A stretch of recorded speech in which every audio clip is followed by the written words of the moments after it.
کراچی سے خیبر تک کڑاکے کی سردی، مری میں برف باری کا گزشتہ 20 سالوں کا ریکارڈ ٹوٹ گیا۔ مری اور مضافات میں شدید برف باری کا تیسرا اسپیل شروع، برف کے طوفان سے تمام راستے بند ہو گئے۔ گزشتہ 24 گھنٹوں کے دوران 12 انچ برف باری ریکارڈ کی گئی۔ پی ڈی ایم اے کے مطابق بارش اور شدید برف باری کا امکان ہے۔ ملک کے بالائی علاقوں میں شدید برف باری سے نظام زندگی مفلوج ہو گیا۔ بلوچستان کے شمالی بالائی علاقوں میں برفانی طوفان جاری، کوئٹہ -11 اور قلات میں -12 ڈگری سینٹی گریڈ ریکارڈ۔ کئی مقامات پر رابطہ سڑکیں بند ہونے سے سیاح پھنس گئے۔ مختلف حادثات میں 2 افراد جان کی بازی ہار گئے۔ کراچی میں بارش کے بعد یکبستہ ہواؤں سے سردی کی شدت میں اضافہ ہو گیا۔ شہر کا کم سے کم درجہ حرارت 8 ڈگری سینٹی گریڈ ریکارڈ کیا گیا۔ سردی 4 ڈگری سینٹی گریڈ محسوس کی گئی۔ مانسہرہ، بالائی گلیات، شانگلہ، لوئر دیر، محمد کالام، اورگزئی، چترال، خیبر سمیت خیبر پختونخوا کے بالائی علاقوں میں شدید برف باری ہوئی۔ ضلع خیبر کی وادی طیرہ کے مختلف علاقوں میں بارش اور برف باری کے باعث 100 کے قریب گاڑیاں روڈ پر پھنس گئیں۔ آئی ڈی پیز کی محفوظ مقامات پر منتقلی کے لیے آپریشن جاری، 35 افراد کو محفوظ مقام پر منتقل کر دیا گیا۔ اپر کوہستان میں لینڈ سلائڈنگ سے اشارہ قراقرم بند کر دی گئی۔ لوٹر کیمپ کے قریب اشارہ کو ہر قسم کی ٹریفک کے لیے بند کیا گیا ہے۔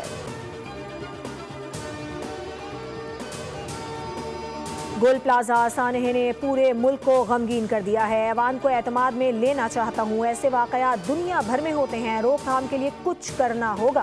اس وقت بھی 15 افراد لاپتہ ہیں، 52 افراد کا ڈی این اے پروسیس چل رہا ہے، 45 افراد کی ڈی این اے ویریفیکیشن ہو رہی ہے۔ وزیر اعلیٰ سندھ مراد علی شاہ کا اسمبلی میں اظہار خیال، اپوزیشن کا شور شرابہ، اسپیکر کی اپوزیشن کو چپ کرانے کی کوشش۔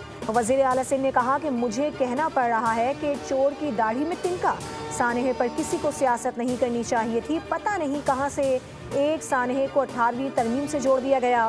18ویں ترمیم سے پہلے کا گند ہم صاف کر رہے ہیں۔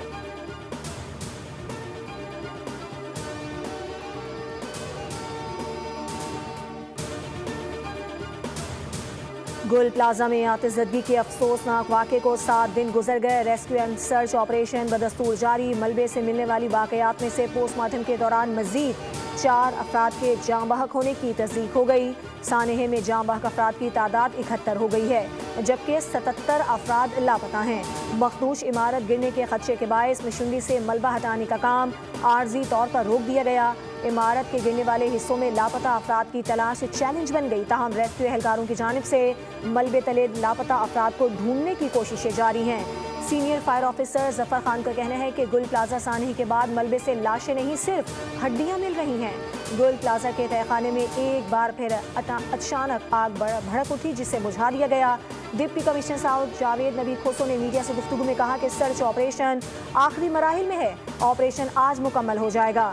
ایس بی سی اے کی نگرانی میں کام ہو رہا ہے۔ ملبے کے انتہائی خطرناک اور کمزور اسٹرکچر کی وجہ سے سرچنگ انتہائی محتاط انداز میں جاری ہے۔ ادھر chief fire officer Humayun Khan نے فائر بریگیڈ پر ہونے والی تنقید کا جواب دے دیا۔ بولے، ہمارا فوکس ابھی ریسکیو آپریشن پر ہے، ہمارے پاس سامان بھی ہے، عملہ بھی تربیت یافتہ ہے، گاڑیوں کی تعداد بھی اچھی ہے۔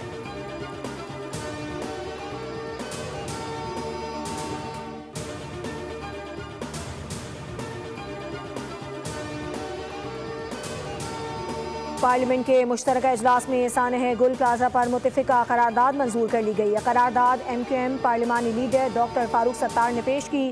قرارداد میں کہا گیا ہے کہ یہ ایوان گل پلازہ آتش زدگی کے متاثرین سے اظہار یکجہتی کرتا ہے۔ حکومت سے مطالبہ ہے کہ آگ سے بچاؤ کے انتظامات کیے جائیں۔ پارلیمنٹ کے مشترکہ اجلاس میں پیش کیے گئے مطلوبہ تینوں بلز حکومت نے اپوزیشن کی مخالفت اور احتجاج کے باوجود منظور کر لیے۔ صدر مملکت کی بلز میں ترامیم کے لیے دی گئی ایڈوائز بھی مسترد کر دی گئی۔ قومی کمیشن برائے انسانی حقوق بل 2025، دانش اسکولز اتھارٹی بل اور گھریلو تشدد روک تھام اور تحفظ بل کثرت رائے سے منظور۔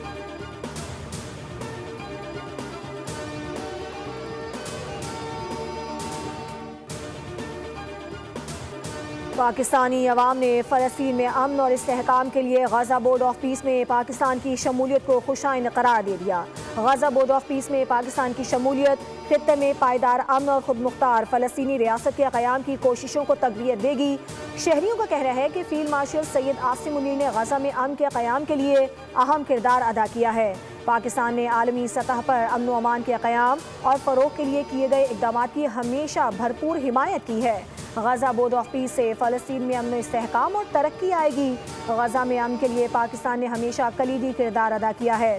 پاکستان کی وجہ سے اسلامی دنیا بیدار ہوئی اور پاکستانی حکومت کو نڈر اور بہادر قرار دیا جا رہا ہے۔ پاکستانی شہریوں نے مظلوم فلسطینیوں کے لیے حکومتی اقدامات کی بھرپور اور غیر متزلزل حمایت کا اعادہ کیا۔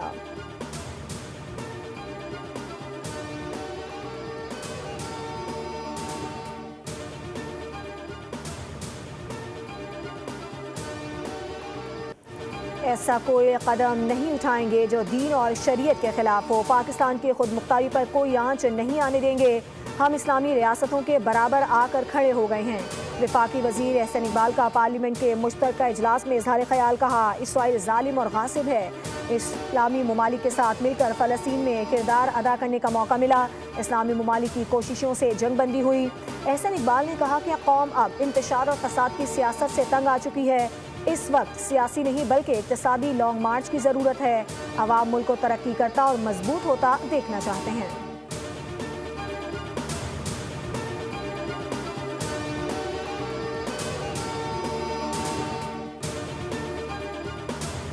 پاکستان نے فلسطینیوں کا، پاکستان کے موقف کا حق ادا کیا ہے۔ جو فلسطینیوں کے لیے لڑائی لڑی ہے پوری دنیا میں، اسے پوری دنیا اکنالج کر رہی ہے، صرف اپنے نہیں کر۔ بہت سارے مسلم ممالک اور پاکستان سمیت جنہوں نے بہت ہی کوشش کی ہے کہ فلسطینیوں کو ان کا حق مل سکے، امن مل سکے، وہ اس بورڈ میں شامل ہیں۔ ہم تو فلسطین کے بورڈ میں شامل ہیں۔ وزیر اعظم پاکستان نے فلسطینیوں کے موقف کی حمایت جس طرح کی اس کی پوری دنیا تعریف کر رہی ہے۔ ہم فلسطین بورڈ میں شامل ہیں۔ پی ٹی آئی اس لیے احتجاج کر رہی ہے کیونکہ ان کا لیڈر اسرائیلی بورڈ میں شامل ہے۔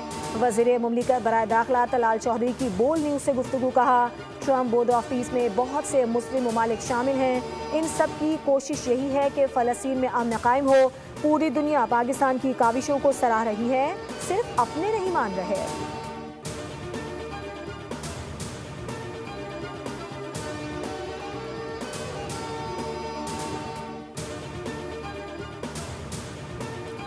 کراچی کے انفراسٹرکچر کی بہتری کے لیے مجموعی طور پر 21.53 ارب روپے کی منظوری دے دی گئی۔ وزیر اعلیٰ سندھ مراد علی شاہ کی زیر صدارت اجلاس میں سڑکوں کی بحالی کے لیے 13 ارب روپے گرانٹ کی منظوری دی گئی۔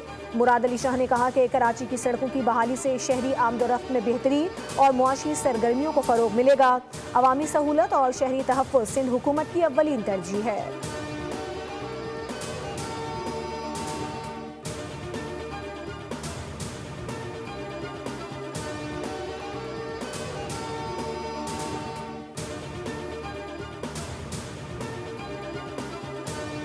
وزیر اعلیٰ پنجاب مریم نواز کا اپنی چھت اپنا گھر پروجیکٹ کے فنڈز بڑھانے کے لیے اقدامات کا حکم۔ پلاٹس کی جلد قرآن اندازی کے لیے اقدامات کی ہدایت۔ وزیر اعلیٰ پنجاب مریم نواز کی زیر صدارت اجلاس میں گھر کی توسیع کے بلا سود قرضے کے اجرا کی منظوری دی گئی۔ بریفنگ میں بتایا گیا کہ منصوبے میں رجسٹرار افراد کی تعداد 18,80,021 ہے۔ درخواست گزاروں کی تعداد 10,66,559 ہو گئی ہے۔ مریم نواز نے اپنی چھت اپنا گھر کے صارفین کے انتقال کی صورت میں پالیسی مرتب کرنے کی ہدایت دی۔ جون 2026 تک 1,60,000 گھر بنانے کا بڑا ہدف مقرر کیا۔